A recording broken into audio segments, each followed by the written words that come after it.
Good evening. Welcome to A Night for Insight with Pastor Suber as he speaks on Thanksgiving.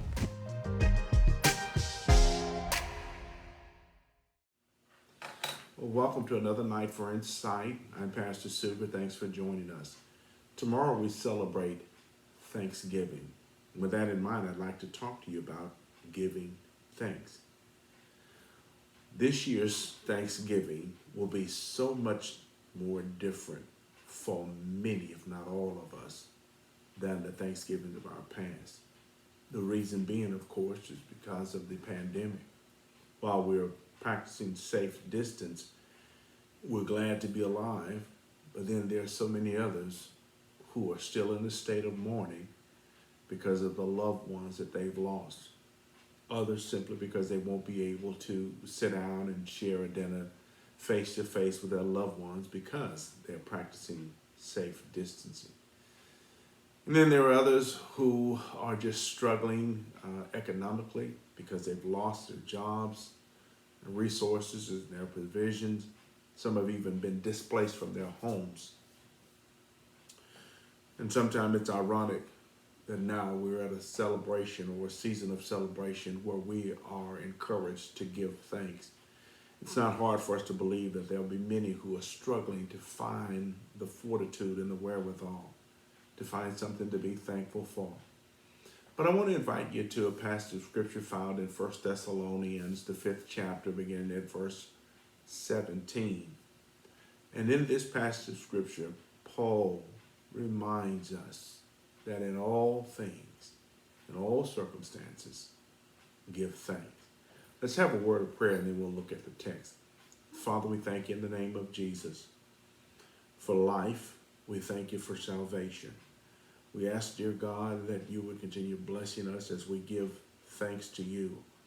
Open up this word that we are about to explore today so that it will have meaning in our lives, that we can apply it, live out its principles, live in our lives in victory, while at the same time giving you glory. In Christ Jesus' name, we ask it. Amen. The text here in the King James rendering, it says in verse 17, 5th chapter of 1 Thessalonians, pray without ceasing. In everything give thanks, for this is the will of God in Christ Jesus concerning you. Readily we can grasp the picture of what Paul is saying, two very important principles. Pray without ceasing. And then he says, in every situation, give thanks. In everything, give thanks. Here's two other translations that makes it even more plainer for us. Here's the New International Version. And it says again, pray continually. Give thanks in all circumstances. You see the change in the language? Everything, all circumstances. They mean the same, but now it helps us to apply that to our situations that we're dealing with. He says, for this is God's will for you in Christ Jesus. One more time. This is the New Living Translation. Says it even more down to earth. Here's what it says. Never stop praying. Be thankful in all circumstances, for this is God's will for you who belong to Christ Jesus. There's some ownership that we can take because Paul is speaking to the body of Christ. You who belong to Christ Jesus. It's important for us to know that there are so many situations and circumstances that cause us to search for a reason to be thankful. And this season is one of those times. But it's important for us to learn that God is alive and in control of all circumstances in every aspect of our lives. To get a better picture of the man who says this, I was looking at an excerpt from Billy Graham's presentation on this scripture in 2017. He paints this picture of a suffering servant. And here's a couple of words that he said. I'd like to share them with you. The next footsteps in the corridor he knew might be those of the guards taking him away to his execution. His only bread was the hard, cold stone floor on this dank, cramped prison cell. Not an hour passed when he was free from the constant irritations of the chains and the pain of the iron cutting into his wrists and legs. Separated from friends, unjustly accused, brutally treated. If ever a person had a right to complain, it was this man. You see the picture that he paints? Paul in prison. Yet he admonishes the believer to give thanks. And the truth of the matter is, as we read through the prayers of the Apostle Paul, always he was giving thanks. No matter what his circumstance, he was always giving thanks. And I know that perhaps what I'm saying is more than what you can digest. But I would implore you that although we see the ills of life today and all that this pandemic has brought on, but I would implore you, think about what God has done. Think about what God is doing. And think about what God will do. What he has done, think about the past. Even those who are mourning the loss, think about the joyous times that you shared together. And think about the blessed opportunity that you had to experience that person in life. And then think about yourself personally, about where you were before God saved you. And seeing how he brought you out of darkness into the marvelous light. Seeing how he made you brand new. All of the marvelous things that God has done in your life. And how he has kept you through the dangers of life. And yet here we are, having suffered much, true enough, but having come this far by the grace of God. That's cause to give thanks. And then think about where you are. Even as you reminisced about those loved ones who are gone on, but then thank God for those who are here today. The ones that you can see, talk to, or perhaps embrace. Thank God for family. Thank God for where you are right now. If you're fortunate enough that you haven't been displaced, thank God for it. If you have been displaced, but you still have life, opportunities are still before you to rebound, thank God. You see, there are more things that we can thank God for than we can honestly complain about. But I do want to say, in all sincerity, I in no wise mean to undermine or downplay the hurt and the pains and the wounds of loss. I know them well. And for you, my heart goes out to you. But find in your heart and soul the ability to give thanks. See, there's something that happens when you give thanks. There is an explosion of power in your giving of thanks. When you recognize that God is still on the throne, God is still in control of life. So in conjunction with thanking God for the past, for all that you've experienced, and thanking God for the present, for where you are right now. I admit things may not be all that you would love them to be, but yet it's God who brings us and keeps us. You've heard the old adage saying that I may not be what I ought to be, but thank God I'm no longer what I was.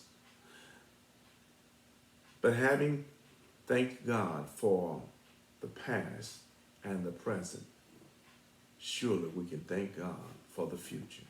That no matter where we are, see, that's really the core of the message when Paul was saying, no matter the circumstances or in all circumstances, the fact that he's telling us that we are to continue to pray Don't cease in your prayer.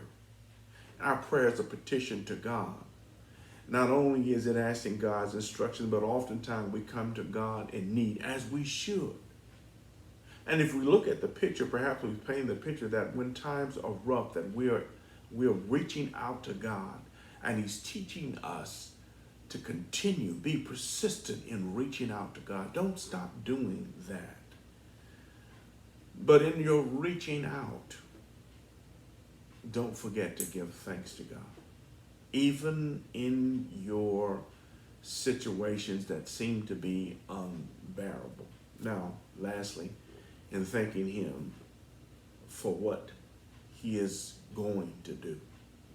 Because we live by faith, we are connected to Him through hope.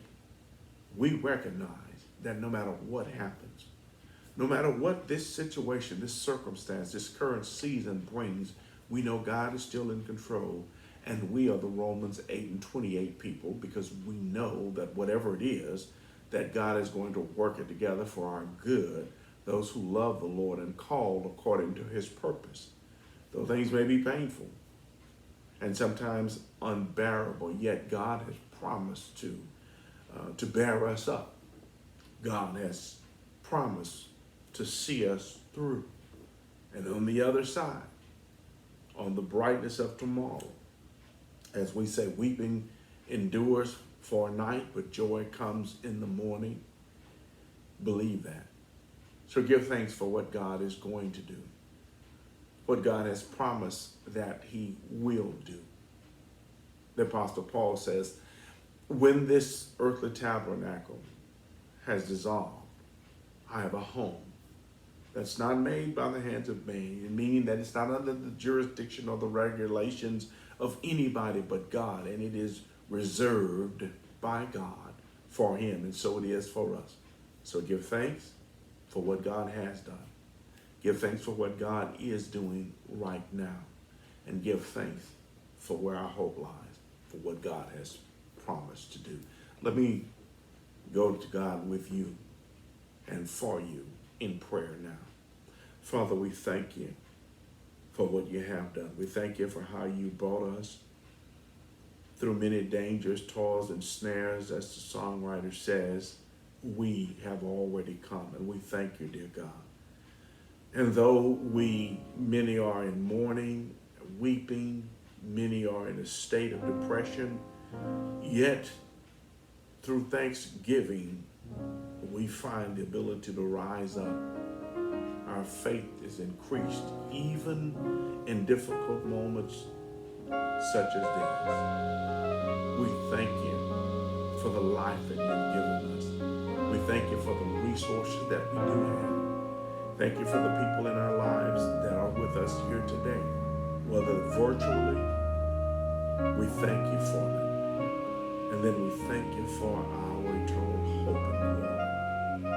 We thank You for what Jesus has done for us, how He saved us, wretched that we were, how He made us brand new, how He provided for us the gift of abundant life. Thank You for Your Spirit, and for all that You are in us, and for the promise of our salvation. Thank You, dear God, that this will not last, but this too will pass. We thank You, dear God, that the sun is going to shine. We thank You because we know that deliverance is on the horizon. And so today we bless Your name. We pray, God, indeed for those who are in mourning. We pray, God, for those who are struggling, scrambling for resources. We pray for those who have been displaced. We pray, dear God, that we become Your hands, Your eyes, and Your feet to do the work that ministers to those who are in need, that they might see You in all that we say and do, not only this season, but just in life in general. And we ask, God, that You would bless us to have Your heart, that it might manifest in our deeds toward others. In Christ Christ Jesus' name, we pray and ask it. Amen. Well, thank you again now for praying with me. And I hope you set your mind to enjoy this holiday. Be safe. Be mindful of others. Do what you can to help others. But be reminded that in all things, give thanks. I'm Pastor. Our weekly announcements. Do you want to learn more about the Bible? Wednesday night is a night for insight. Join us via Facebook or YouTube at 6 p.m. Much prayer, much power. Join us Fridays for prayer line at noon. And we pray that your life has been changed by our encounter today.